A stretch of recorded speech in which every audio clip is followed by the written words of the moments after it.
Am I the astronaut for spending $45K of my husband and I's money to collect a $5K judgment from my ex? The math doesn't pan out, but let's see if there's a valid reason for this. The only good thing about my 45 female ex-boyfriend is that he's the dad of my 2 kids, 16 female and 13 female. We split 10 years ago, never married. I started a wedding planning business shortly after we got together and hired him as an office manager. That is when the full force of his narcissism came to light. Basically, he lied about his previous work experience, treated the credit card that I gave him for business expenses as his own piggy bank, flirted with other women, was a disruptive, vindictive employee. I will take responsibility. I jumped into owning my business and made mistakes. Did not know what was important or how to strategize. The business went bankrupt and our relationship blew up. I sued him for property destruction and conversion, basically the civil version of saying he stole from me, among other things. He humiliated me by saying I was sexually harassing him. I was eventually awarded an amount that is around $5K today, factoring in interest. I thought I won because he had filed bankruptcy before and could not for many years. He then started this game of chicken with me, and I felt like I needed justice, especially because the cops refused to charge him for all he's done. He's been a whack-a-mole ever since. At first, he would quit jobs once we found out that he was working there. He worked under the table for a while, lived off another girlfriend, and then moved to a state where you couldn't garnish wages. I have spent countless hours with expensive lawyers, first fighting the case, which he dragged out, plus on chasing him around, throwing around subpoenas. My ex has since developed a false sense of security and has been working openly. I told my husband I wanted to get him to pay up before he files bankruptcy or spends all of his money. He was upset because outside of the first $10K I spent fighting this, $25K was our money. But legally, if I could just get my ex, I'd get collection cost out of him. After I put down a $5K retainer, my ex quit his job and I realized we needed a PI to help gather information. The retainer has all been spent. I get this sounds insane, but it is the principle for me. Made years of my life horrible. Yet my previously supportive husband said that I, one of the heads of our household, and every leader has to understand war is expensive, and at times, the cure is worse than the disease. He said my ex will never make me financially whole and that he did not want our money to keep funding this. I was furious and we lapsed into a screaming match and asked him to leave for the night. I could not believe he was withdrawing support. We make $80K a year, are frugal, but what was the point of money if it wasn't used for things we value? But now the investigation was bearing fruit. But I just wrote another check for $5K and anticipate having to write a third one. The check's funds came from transferring from our savings account. My husband is furious for that and said I was setting a bad example for the girls. Am I the astronaut for needing justice for the pain he caused me? Okay, we have 2 separate questions here. The first question that we have is, am I the astronaut for spending $45K of my husband and I's money to collect a $5K judgment from my ex? The second question that we have is, am I the astronaut for needing justice for the pain he caused me? Okay, I think the second question is a feeling question. It is, am I the astronaut for needing? You feel that need. And I understand that you can't be an asshole for feeling something. We've covered that several times. It is how you act on that. The problem that we have here is that OP needs this,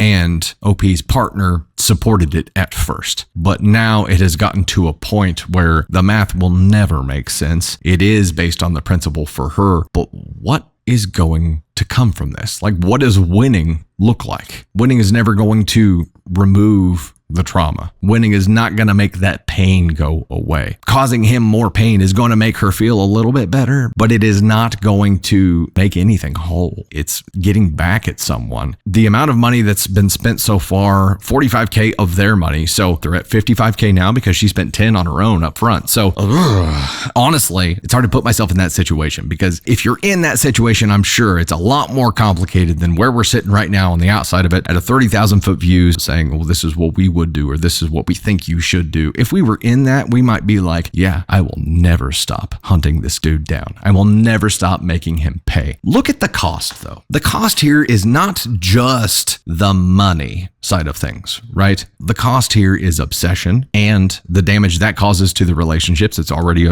affecting the relationship with the partner. The cost of the money has associated opportunity cost, right? Because if we're now pulling from savings, we're pulling from children's education funds, we're pulling from nest eggs that are emergency funds, we're pulling from all kinds of things, and we're accepting a lot of risk for the possibility for potential benefit here. It's not guaranteed at all. It's just to keep chasing this person and try to cause them pain, who is apparently very good at running from pain. And chances are, this was not the first person he screwed over like this. He knows exactly what to do. The obsession is unhealthy, and it's going to end up costing a whole lot more than the money. If OP continues this, now that her partner has withdrawn support and says, okay, enough. Enough is enough. This is never going to end. This is never going to provide the benefit that you want it to provide. It is just going to cause damage. And I think if this obsession continues, it's going to damage the relationship with her partner potentially to an irreparable point. It could damage the relationship with her children. It could damage basically her whole world, because obsessions sometimes do that. It's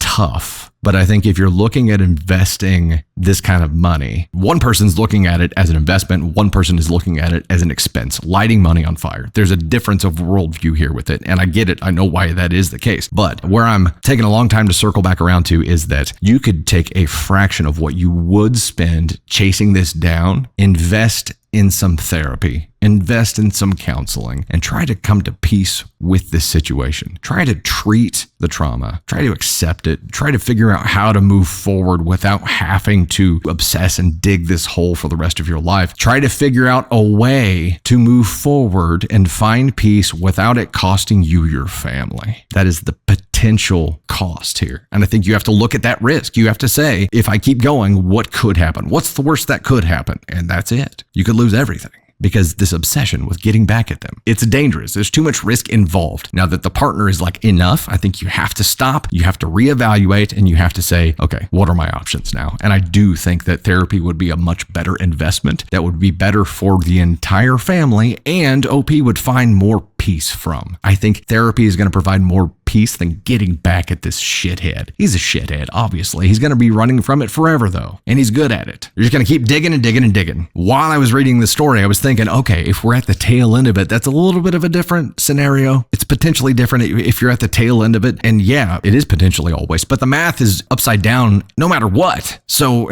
at this point, you're never going to recoup what you've put into this, so why not just stop?